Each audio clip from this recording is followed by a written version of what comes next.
રાજકોટમાં લીલુડી વોકડી વિસ્તારમાં મનપાની કાર્યવાહી જેમાં દબાણ કરી રહેતા 150 થી વધુ પરિવારોને નોટિસ આપવામાં આવી હતી અને જગ્યા ખાલી કરવા માટે મનપાએ નોટિસ પાઠવી હતી। નોટિસ દર ચોમાસામાં અહીંના લોકોનો અહીંયા જીવ જોખમમાં મુકાતો હોય છે। જગ્યા પર દબાણ કરી દેતા પાણીના નિકાલમાં મુશ્કેલી પડે છે। આજી નદીના કાંઠે આવેલો લીલુડી વોકડી વિસ્તાર કે જ્યાં ચોમાસામાં અનેકવાર અહીં પાણી ભરાતા લોકોને મુશ્કેલી પડે છે। 600 થી વધુ આવાસ જર્જરિત હોવાનો સર્વેમાં ખુલાસો થયો છે। સર્વે બાદ આ વિસ્તારના લોકોને નોટિસ આપવામાં આવી હતી। આ લોકોને નિયમ મુજબ ફાળવવામાં આવશે આવાસ।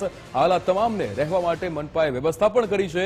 પાણી અને ભોજનની પણ મનપાએ વ્યવસ્થા કરી છે। ભારે વરસાદ સમયે અહીં રહેતા લોકો મુશ્કેલીમાં મુકાય છે। તંત્રએ વરસાદી વાતાવરણમાં રેસ્ક્યુ ઓપરેશન કરવું પડે છે। આ વખતે કોર્પોરેશને અગાઉથી જ કાર્યવાહી શરૂ કરી છે। રાજકોટ મહાનગરપાલિકા દ્વારા આ વિસ્તારને સર્વે કરવાની કામગીરી ચાલુ છે। આ સર્વે કામગીરીમાં કુલ 623 જેટલા મકાન અને ઇમલા છે કે જેને નોટિસ આપી અને સ્થળાંતર કરવાની જરૂર છે। દર વર્ષે જ્યારે ચોમાસું હોય અને પૂર આવતું હોય એવી પરિસ્થિતિ આ લલુડી હોકરીની અંદર સર્જાતી હોય છે, ત્યારે આ વિસ્તારની અંદર જે ભયગ્રસ્ત મકાનો છે એવા પરિવારોને સમાજની વાડી અથવા કોર્પોરેશનની શાળાઓ અને કોઈ પાર્કિંગની વ્યવસ્થા હોય તો ત્યાં એ લોકોને ખસેડવામાં આવે છે। રાત્રિ રોકાણની પણ વ્યવસ્થા અને ભોજનની વ્યવસ્થા પણ કરવામાં આવે છે। અમારે દબાણ કર્યું છે, અમારે પાણી ભરાતું નથી।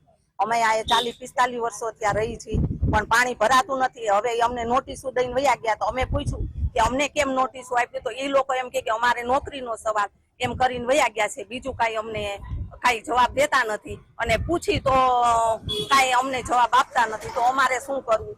અને નાનું એવું મકાન આપે તો અમારી હમાવસ થાય નહીં, એના કરતા આઈને અમને રહેવા દે, જે થાય અમે કાયદેસર કરવા તૈયાર છીએ। અત્યાર સુધી અમને કઈ આપ્યું નથી, મકાન ને કે કઈ આપ્યું નથી અને અહીંયા અમને નોટિસ આપી ગયા છે અને નીચે જે પાણી ભરાય છે ને અહીંયા નોટિસ આપી ગયા, પણ અહીંયા પાણી ભરાય એટલે આપી ગયા। અહીંયા તો અમે કોઈ જાતની કઈ તકલીફ છે નહીં અને છતાંય જો સરકાર નોટિસ આપી ગયા અમને।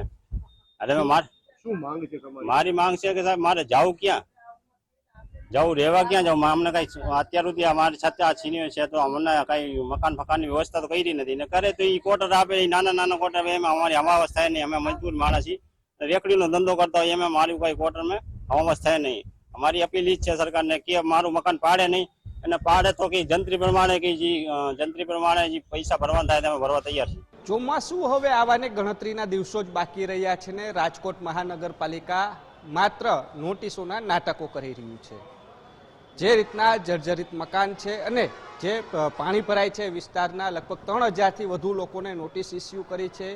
હવે એન ટાઈમે આ લોકો કેવી રીતના મકાન ખાલી કરશે તે સૌથી મોટો સવાલ છે। 1 વર્ષ સુધી રાજકોટ મહાનગરપાલિકાને આ કામગીરી કરવાનું સૂચ્યું નથી।